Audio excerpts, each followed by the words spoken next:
Hello students, अब start कर रहे हैं चैप्टर 7 में अपना नेक्स्ट टॉपिक जो है कॉम्बिनेशंस। अभी तक हम परमुटेशंस के बारे में पढ़ चुके हैं, तो उसके बाद अब करते हैं कॉम्बिनेशंस। एक एग्जांपल से स्टार्ट करते हैं। यहाँ एक एग्जांपल लिया है मैंने। हमें 7 पर्सन्स को 4 चेयर्स पे अरेंज करना है। 7 पर्सन्स हैं, 4 चेयर्स हैं।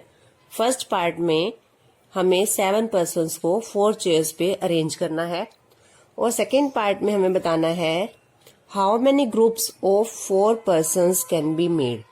जो हमें इन 4 चेयर्स पे बिठाने के ग्रुप्स बनाने हैं 4 पर्सन के, वो हम कितने ग्रुप बना सकते हैं। तो फर्स्ट पार्ट देखेंगे पहले। अब हमारे पास 4 प्लेसेस है, 4 चेयर्स है और 7 ऑब्जेक्ट्स है, 7 पर्सन्स है। तो अब 4 प्लेसेस है हमारे पास और हमें 7 पर्सन्स को इस पे अरेंज करना है।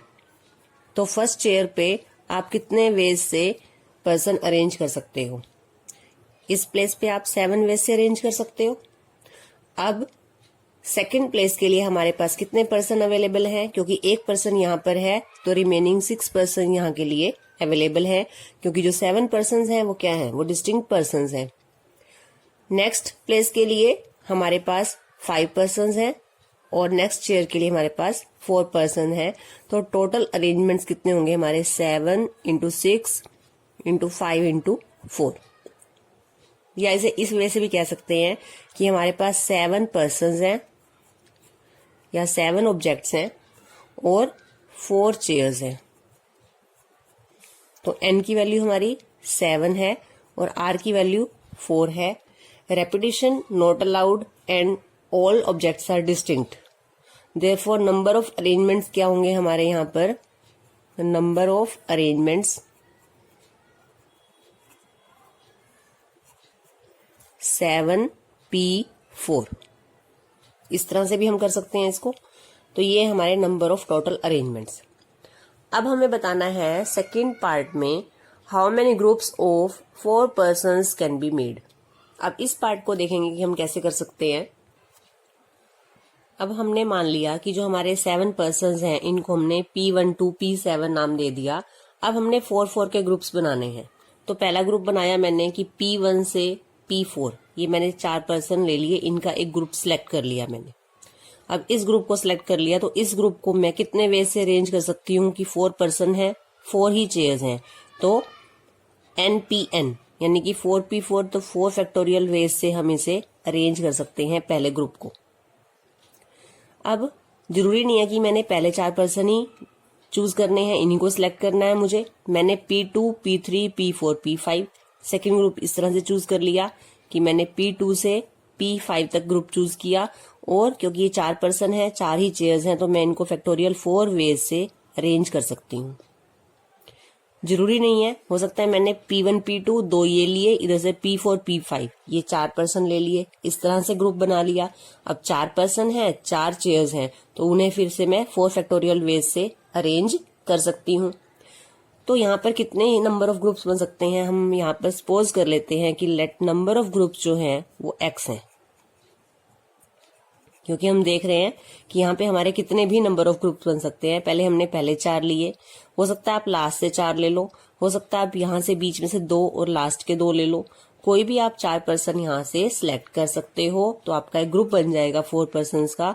तो इस तरह से हमारे कई ग्रुप्स बन रहे हैं। तो हमने मान लिया कि नंबर ऑफ ग्रुप्स जो है वो x है और हर ग्रुप को हम फैक्टोरियल 4 वेज से अरेंज कर सकते हैं, क्योंकि 4 पर्सन 4 चेयर्स पे आपको अरेंज करने हैं।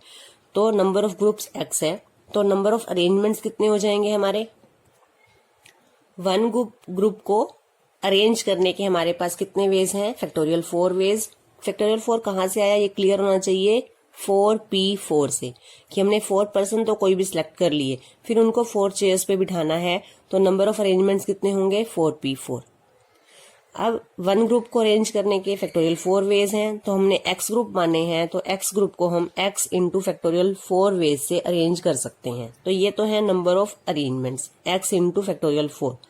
और हमने अभी निकाला था फर्स्ट पार्ट में कि नंबर ऑफ अरेंजमेंट्स कितने हैं, 4 पर्सन्स को बिठाने के 4 चेयर्स पे 7p4। It means 7p4 number of arrangements है, और सेकंड पार्ट में हमने नंबर ऑफ अरेंजमेंट निकाले x इंटू फैक्टोरियल 4, तो ये सेम होंगे। अब मुझे नंबर ऑफ ग्रुप्स निकालने हैं, x की वैल्यू निकालनी है, तो x किसके इक्वल आ जाएगा 7p4 डिवाइडेड बाय 4 फैक्टोरियल, तो ये क्या आ जाएगा x means number of groups आ गई, ये 7p4 बाय फैक्टोरियल 4।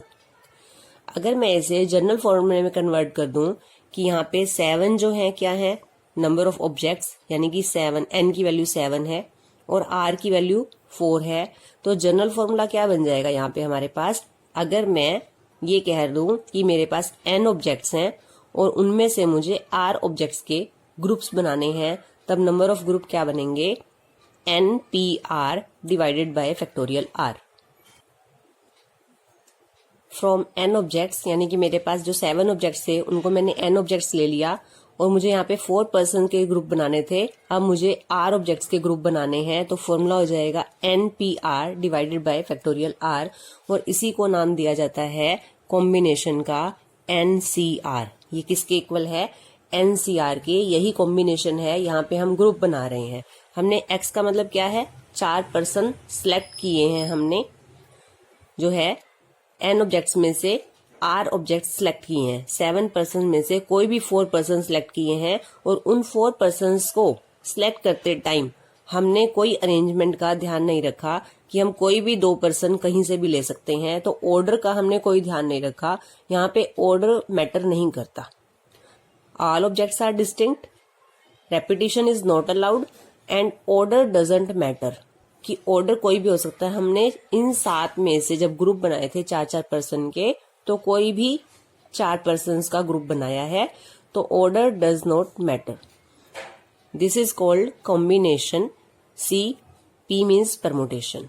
परमुटेशन के टाइम पे हम अरेंजमेंट करते हैं, अरेंजमेंट मीन्स हम ऑर्डर को ध्यान में रखते हैं, लेकिन कॉम्बिनेशन जब हम नंबर ऑफ ग्रुप्स बना रहे हैं, जब हम सिलेक्शन कर रहे हैं, तो उस टाइम पर हमें ऑर्डर को है वो ध्यान नहीं रखना है, हम किसी भी 4 पर्सन का ग्रुप बना सकते हैं। इसको थोड़ा सा आगे सोल्व करते हैं। एनपीआर का फॉर्मूला लगाएंगे। एनपीआर किसके इक्वल है factorial n bye factorial n minus r into r factorial. तो ये हमारा फॉर्मूला है एनसीआर का। NCR is equal to factorial n bye factorial n minus r into factorial r। तो ये हमारा एनसीआर का फॉर्मूला है। NCR means combination factorial n divided by factorial r into n minus r factorial. तो ये combination का formula है, और परमुटेशन का फॉर्मूला हम पहले कर चुके हैं, एनपीआर का फॉर्मूला हम पहले कर चुके हैं। NPr is equal to factorial n by n minus r factorial. ये अरेंजमेंट है और वो हमारा सिलेक्शन है। आपको ध्यान रखना है, P मीन्स यहाँ पे क्या होगा arrangement of persons, C means combination means selection of persons. R की वैल्यू यहाँ भी 0 से n के बीच में लाई करेगी, क्योंकि जो हमें नंबर ऑफ पर्सन्स लेने हैं सिलेक्शन के लिए वो n ऑब्जेक्ट्स में से लेने हैं, तो वो मैक्सिमम n हो सकते हैं। All objects are distinct and repetition is not allowed for both cases. तो टू सिलेक्ट और टू चूज का मतलब क्या होगा, कॉम्बिनेशन है, तब हमें एनसीआर से करना है। यहाँ पे ऑर्डर जो है मैटर नहीं करता, और अगर अरेंजमेंट करना है then it is permutation. Permutation में आपका ऑर्डर मैटर करता है। ये कुछ प्रॉपर्टीज हैं। फर्स्ट प्रॉपर्टी है nCr is equal to nCn minus are.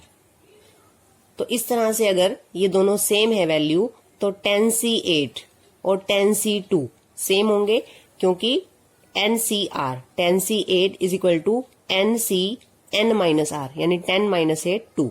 इसी तरह से हम ये भी कह सकते हैं कि अगर यहाँ पे हम NC0 निकालते हैं, NC0 की वैल्यू निकालते हैं पहले फॉर्मूले से। NCR का फॉर्मूला क्या है factorial n bye factorial r into factorial n minus r। इसको सोल्व करके देखते हैं। फैक्टोरियल n, 0 फैक्टोरियल की वैल्यू 1 होती है, n माइनस 0 फैक्टोरियल क्या हो गया n फैक्टोरियल, n फैक्टोरियल से n फैक्टोरियल कैंसिल हो जाएगा, तो ये आ जाएगा 1। तो NC0 की वैल्यू क्या है 1। NC0 की वैल्यू है 1, तो अगर इस प्रॉपर्टी से देखते हैं तो